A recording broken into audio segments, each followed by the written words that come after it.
Hi everyone, and welcome back to Queen G's Recipes. And today we are going to be making Irish soda bread. This is perfect for St. Patrick's Day, which is just around the corner, but definitely delicious enough and easy enough to make any time of the year. You are going to love it. It doesn't require any rising. It doesn't need any yeast. What we will be using here to rise our bread is the baking soda and the buttermilk, which combined will make a wonderful Irish soda bread. And that's about it. So let's go over the ingredients we'll be needing here. Now keep in mind that the full recipe is in the description box as always for you. And now let's go over the ingredients.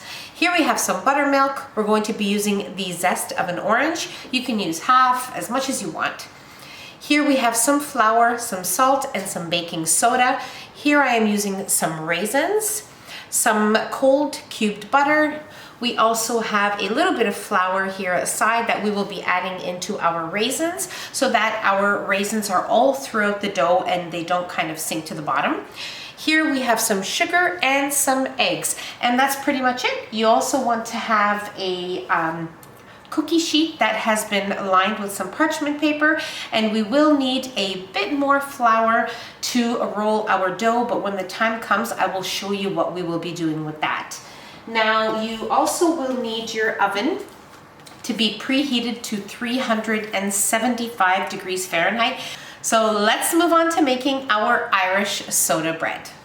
Okay, so into our mixer here with our paddle attachment, we are going to add in our dry ingredients. So our sugar, our salt, baking soda, and our flour. And we are going to give these ingredients a good whisk.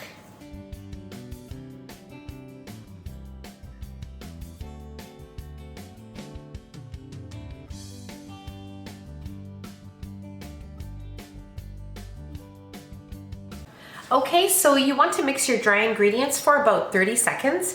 And now we are going to add in our cold cubed butter here. Must be cold from the fridge. And we are going to mix this until the butter is all throughout the dough. You will notice some small pieces of butter. That is completely normal. Okay, so my flour and butter mixed here on low speed. You want to make sure it's on low speed or your flour is going to go everywhere. So it mixed here for 2 minutes, and if you notice, the butter is in very small pieces here, okay? And that's exactly what you want. And now we are ready to move on to the next step. Okay, so now into our buttermilk here, we are going to add in our eggs. You want to make sure that you have a big enough bowl or measuring cup before adding in your ingredients. And we will also add in the zest of our orange, as I mentioned, as much or as little as you like. Then we will give it a good whisk with a fork here, and then I will show you the next step.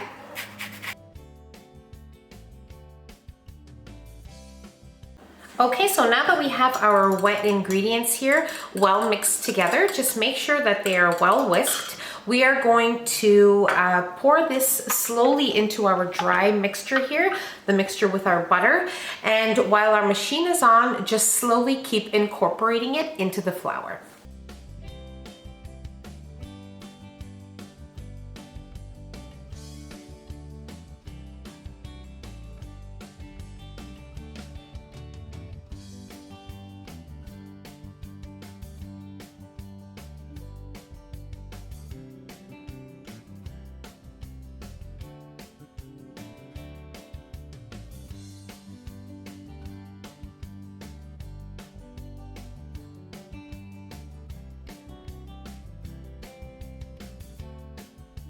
Okay, so you just want to keep mixing until it forms a dough. It will be a bit tacky right now, but that is completely normal. So that won't take long at all to form the dough.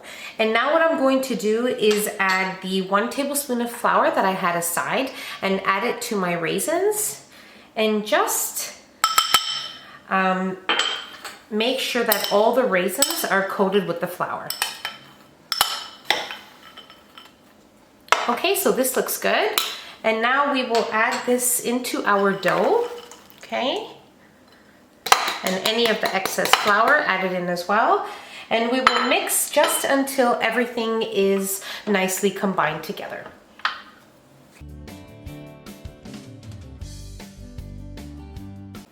Okay, so this is what our dough looks like. It looks and smells so good.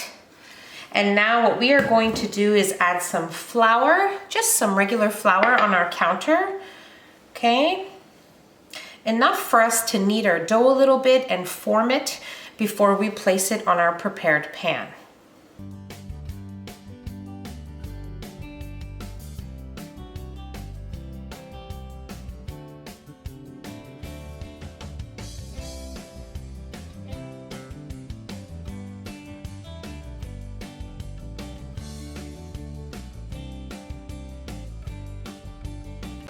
Okay, so our dough looks amazing. It is nice and soft. Now, make sure when you're placing the flour on your counter, you don't overdo it.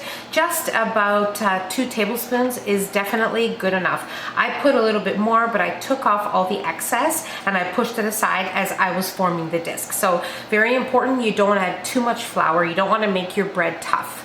So now what we're going to do is just take a nice sharp knife and make like a cross here on your bread.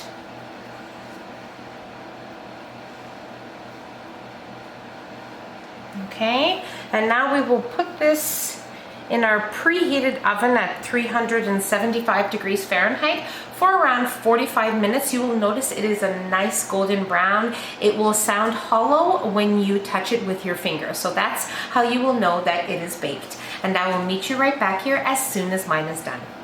Okay, so my bread baked for exactly 50 minutes at 375 degrees Fahrenheit. And now I immediately placed it on a cooling rack, and I'm going to leave it here until it has completely cooled to room temperature. So you want to make sure that you don't cut it until then. So allow it to cool, and then we will slice it and serve it with a little bit of butter, and then that'll be it. Okay, so my bread was on a cooling rack for about 1 hour and 45 minutes. It's at room temperature, but in the middle it's still just a little bit warm, so it was perfect to be cut. You want to make sure that you don't cut bread when it is hot, so you want to wait and be a little bit patient, and trust me, it will be worth it. So I have cut a slice and I have buttered some here and here, so I'm just going to show you up close here.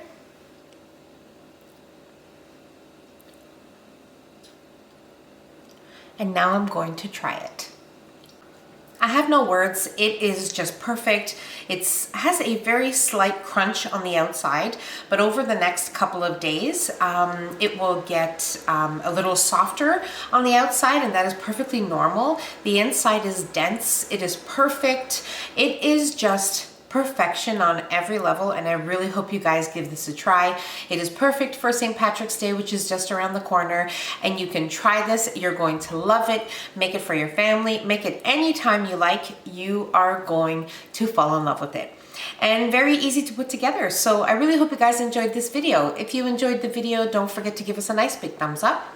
Don't forget to subscribe if you haven't already, and hit the notification bell so you will be notified every time I upload a new and delicious recipe. Share the recipe with your family and friends, and don't forget to follow us on Facebook and Instagram. The links will be in the description box below along with the recipe. And I'll see you in my next video. Take care. Bye everyone.